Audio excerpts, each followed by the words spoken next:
Now there are really 9 areas specifically that we can make adaptations. And let's look at those and a few of the areas in which that we can do that. One would be size. Now when you say size, you say, well, what does that mean? Well, you can change the size of the assignment that you can give them. In other words, if you want them to do 20 problems, you're doing the math for measuring for building trades, and you need to do 20 measurements. For a student with special needs, the processing may not allow them to do 20 problems, so you may cut it down to 10. That would be a change in the size of the assignment. Or in food preparation, you may want 5 menus. For a special needs student, you may cut that down to 2. That would be a way that you could change the size and adapt that assignment. The second one would be time. This is one of the best gifts that you can give kids, and there's really 2 ways to do that. One is the amount of time you give them in class to process what you're telling them, to answer questions that you have asked of them, and for them to answer what you want them to tell you.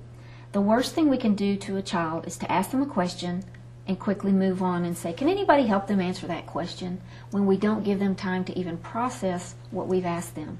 The second way that we can aid them with time is to give them extra time to do an assignment. This is due tomorrow at 8 a.m. That special needs student may need an extra day, or give it to them a day early and have them turn it in the same time that everyone else turns it in. Now these are just a few of the examples, and in your toolbox you'll find more samples from specific classes within career and technology. But here we're just going to give you a few examples. The third one is the level of support that you give students on any assignment, any project. And I give an analogy usually on this one as riding a bicycle. When you first get on a bicycle with training wheels, you have someone behind you holding the seat, moving down the driveway with you, and you have the training wheels and you're holding on with both hands. You have complete support in that task. As you begin to learn to ride the bicycle more, you remove wheels, you remove mom or dad from the back of the bicycle, and eventually you ride the bicycle on your own, and when you turn 11 or 12, you actually ride without any hands. So your level of support, you back off of that, and you can do the same with assignments, and that falls under curricular adaptations as well. The next one would be input, and that simply means how you give information to the students, how information is input into student brain, student head.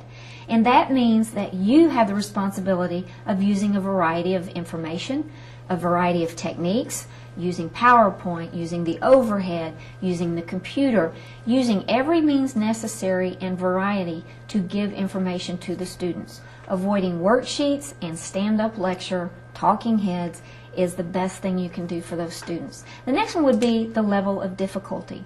You can change that very easily based on the level of skill of each child. And of course that's going to vary with each student. So giving examples will really depend on the student as you come in contact with those students. The next one would be changing the level of output. Now that's going to also vary on the student depending on the level of ability of the student.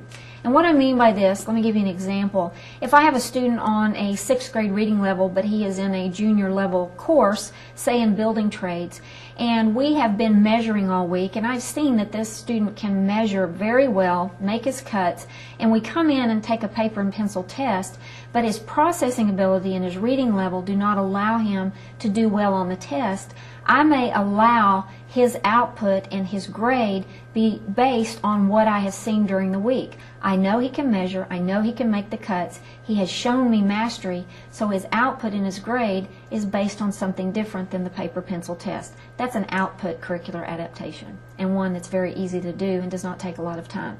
The next one would be the level of participation, and depending again on skill level of students, their comfort level with participation, and how quickly you want to bring them along, you will want them to participate. If you use flexible grouping, any kind of grouping, peer mentoring in your room, teamwork of any kind, this is where you can vary the level of participation in your classroom with students, and this is where it works very well.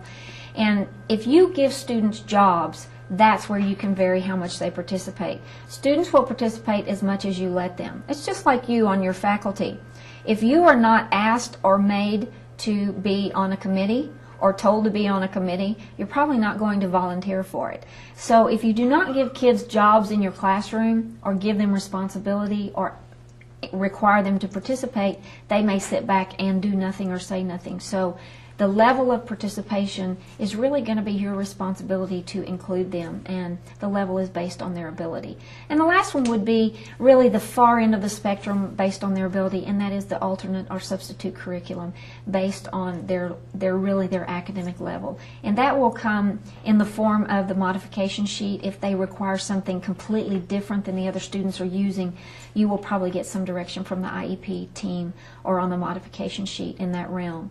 The three other things that I'd like to address are three things that are very cost effective because they don't cost you time or your money or take any extra of your time or other students' time in your classroom, and they are research-based, proven best practices. And that is using student interest, using student choice, and using graphic organizers in your classroom. Using student choice is found to be one of the most effective tools that you can use for engaging students in what you're doing.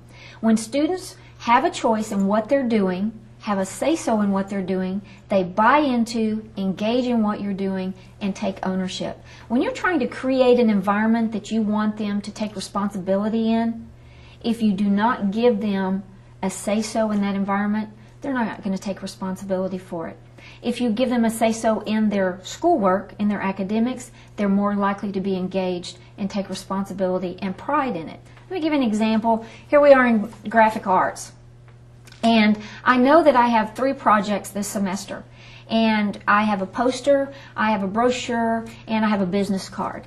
And I may have I want them to create a business. And they have to create all 3 things from their business. I may let them choose which one they want to do first. We learn how to do all 3, but the actual products, I may let them choose the order in which they turn those in.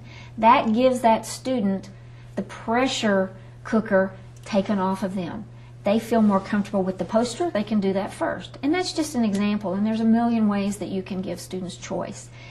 Also, with choice, you let them choose their topics they want to do their projects on. They let them build what they want to build. You let them cook what they want to cook. You let them create. You let them write what they want to write about. And you do this by letting them pick topics that are of interest to them. And speaking of interest, which is our second way that we're going to include interest, is by asking them what is of interest to them. And the best way to do that is through an interest inventory that we will include in the toolbox that you'll find in your module. And the interest inventory is one that is really inclusive, A to Z. It asks students their favorite color, their favorite food, what music they're listening to, what's playing on your iPod, what movies do you go to, what do you do in your free time, if you had $100, what would you buy? This gives you clues as to what these students are doing in their free time. It gives you something to talk about when they walk in the door, and it tells the student you care. And when students know that you care, they buy into your class. That's where you start building respect, and when you have respect, that's when they engage in your classroom.